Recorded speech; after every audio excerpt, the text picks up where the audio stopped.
know. You called me the other day, and you were crying the blues. How Vice? Why do you keep saying that? You keep saying like I'm saying they screwed me out of money. I've never said anything about money. Vice scammed. So Vice Media scammed the America's favorite scammer. That's what you should they do. Conned How Vice conned America's favorite con man. Yeah, that's fucked up. That's your title. I'd sue him. I'm not suing him. There's no reason to sue. Like that's the whole thing. That's why they did it, because they know there's no real money involved here. Like it'd be different if it was a movie that made $80 million. But now there's going to be a law next. Well, yeah, that's my fear. They're war dogging you.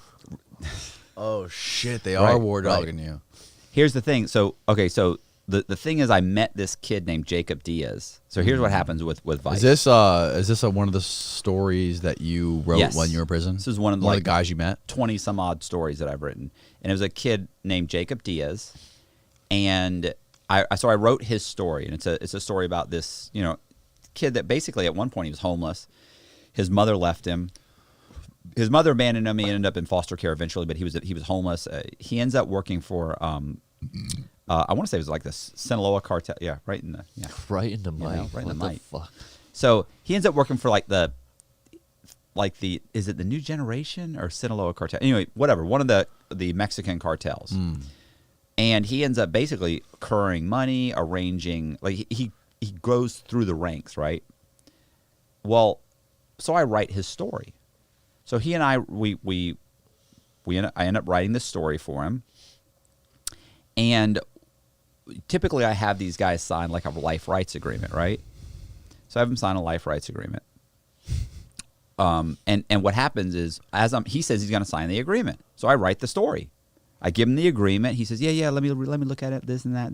Well, when it comes time to write the story, he ends up getting transferred. And I finish the story not transferred. He ends up going to halfway house before me. And so I finish the story, but he never reads the story. So, or the whole story. And he never signs the life rights agreement. He keeps saying he's going to, but he doesn't. So I end up getting out. I post his story on my website, and it's called The Unlikely Narco. It's on my website, Inside True Crime. So I post it. It's a good story. And it's a great story. I did a lot of research on it. I really there's a bunch of stuff that he didn't even know about his story. Like I had to do research on who this guy was and how he was connected to that guy and all these other stories that are involved in his story. And so I do a bunch of research. I do the Freedom of Information Act. I order all the documents. I order everything from his docket sheet. Like I've got transcripts. I got everything. So I put together this whole really great story. Well, one day, a couple years late, like a year or so afterwards, I end up getting an email from Claudia Kist, Kist. So I get an email. She is a producer. She says she's a story producer for a true crime series for Vice TV called I'm a teenage. What is it? I was a teenage felon. I was a teenage felon. So she contacts me about John Boziak. She says in here hey, she had found my story on John Boziak. She was interested. Could I put her in contact? She said, I see that you guys wrote a book together. Can you put me in contact with them? And I said, well, so I get her on the phone. I call her. And I said, look, the problem with John Boziak is that his story, we've already optioned the life rights for his story. And she says, oh, okay. She said, wow, do you have any other stories like that? I need somebody who's young. I said, the only guy that meets your criteria for Vice is this guy named Jacob Diaz. I said, I wrote a story called The Unlikely Narco. I said, it's on my website. I give her the website. She goes to it. I said, why don't you read it and let me know? I give it to her. She reads it. She comes back, and she says it's great. It's a great story. So, in fact, before I even did that, because I had been talking to somebody else about it, a guy named Henry, a guy named Henry Roosevelt, before I even talked to her and gave her the name of the story, I contacted Henry, which is this one, and I put, Henry, I would like to call Claudia regarding a story I wrote titled The Unlikely Narco. Is that going to be an issue? So I sent that to him. So he comes back, he talks to me, and he says, what is it? And I explain the whole situation to him, and he says, yeah. He said, I don't have a problem with that. He goes, I don't have a problem with that. He said, we're not going to do anything with that story probably, so go ahead and talk to her. So I get her on the phone. I said, okay, look, I've got this other story called The Unlikely Narco. You can look at that. I give her the website. She goes to it. She checks it out. She comes back. She says, man, it's great. That's perfect. I said, all right. And I said, she goes, can you put me in contact with him? I said, I can put you in contact with him. I said, but here's the problem, Claudia. I said, I've had stories stolen from me before. I said, now, if you just read the whole thing. She goes, yeah, it's great. I said, so you understand I've written your entire episode for you. That's an hour-long script that I've written. Yeah. Right. It's an episode. That's your whole episode. Right there. Right. And she goes, no, I agree. It's perfect. It's perfect for us. I said, right. So I said, I don't mind putting you in touch with this guy, but I want an executive producer credit and I want $20,000. And she goes, okay. She goes, I don't think I can do $20,000. She said the executive producer credit, she goes, I may or may not be able to do that. I need to talk to Vice first. She goes, but I think I can probably get you the executive producer, and I can probably get you maybe 10. And I went, okay. I said, I don't know. I said, let's talk to Jacob. I said, I think I'd be okay with that. I mean, I'm really only concerned about, to me, the executive producer credit. That's what I'm most. Yeah, you want credit for it. I want credit. It's your story. You already wrote the damn Right. thing. I don't care about the $10,000. You know, I care about I want credit. I'm building you're building a resume. Right. So she says, okay, and I said, you have to understand. I said, I've written your whole. You don't have to hire a writer. You guys don't have to spend hours putting this together. It's done. She says, no, it's perfect. It's perfect. I said, okay. She said, well, look, before I contact Vice, my boss at Vice, to get all this clarified. She's a subcontractor for Vice. Yes, that's what I'm realizing. I didn't know that. Yeah, that's how they are able to keep that business running. Right. So I said, I go, okay. She said, before I contact my boss. Right, she's really a subcontractor, but she's saying my boss. Right. So it makes it sound like she works for him. Yeah. So she's like, and you understand they're doing the whole show, like they are, their contract with Vice. Right. So she says, let me call my boss. I said, okay, cool. She goes, I'll call my boss. She goes, but before I contact him, she said, I need to know that Diaz is willing to be interviewed. So I've got to talk to him. And I went, okay, cool. I said, I'll contact him. So I said, I'll send him an email. I sent him an email, and then he emailed me back. I said, are you still in Orlando? I've got a producer for Vice TV that wants to talk to you. And I said, I can arrange that. I said, but I need to know, are you still in Orlando? And he came back. He said, yes, I'm still in Orlando. And I said, okay, cool. Send me your cell phone, right? Because his cell phone had been changed. And your contact info. So I contact her, and I said, listen, here's his email address.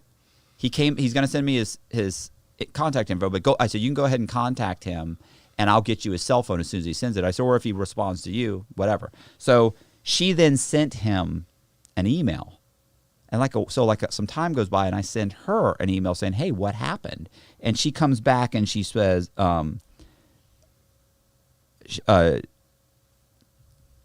she comes back and she says, hi, Matt, I thought I had copied you on the email. Apologies. Yeah. And then she put, here's a copy of what I sent, just so you know, in case he reaches out to you first. Then he said, fingers crossed, one of these avenues works. Well, I never heard from her or him again. I called her.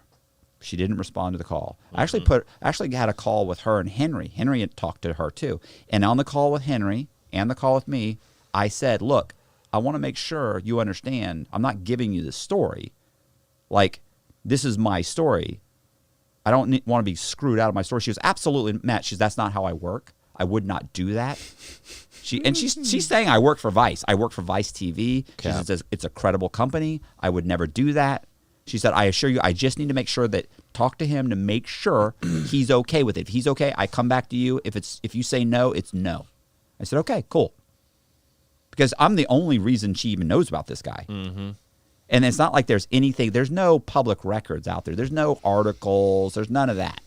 Like, I think there's I don't think there's an article with his name in it. So I'm the one that put together all the pieces, the whole thing. And so I don't hear from her again. I called her once. I think I sent her a text. That's it. Don't ever hear from her again. Don't ever hear from Jacob. Should we expose obviously, her? Huh? Should we expose her on here? Tell her name. I already did. Oh, you did? Her name is Claudia Christ.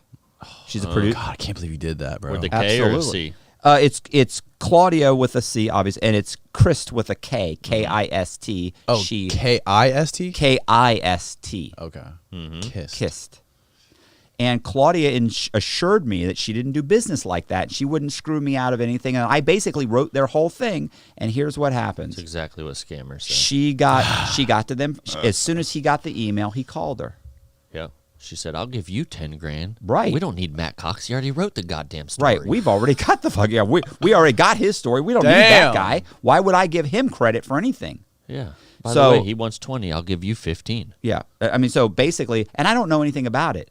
Don't know anything about it until later. A buddy of mine calls me up and says, "Yo, bro, that Diaz thing, huh?" Like I doubt they paid him more than $5,000. Yeah, I agree. They're probably like, Matt wants 3,000. We'll give you 5. Yeah. So they said. So my buddy calls and says, "Yo, bro, I saw the thing on Jacob Diaz. Or there's a thing on Jacob Diaz, man. That's super cool." I go, "What are you talking about?" He said, "Yeah." He said, "The series. I was a teenage felon." I went. He goes, "Yeah, I was scrolling through it the other day. I saw Jacob Diaz. Yeah, you wrote that story." He said, the Cartel Kid. I went, no, I wrote The Unlikely Narco. And he goes, no, it's Jacob Diaz. It's the Cartel Kid. I go, hold on. I go to the site. Boom, I see it, and I'm going.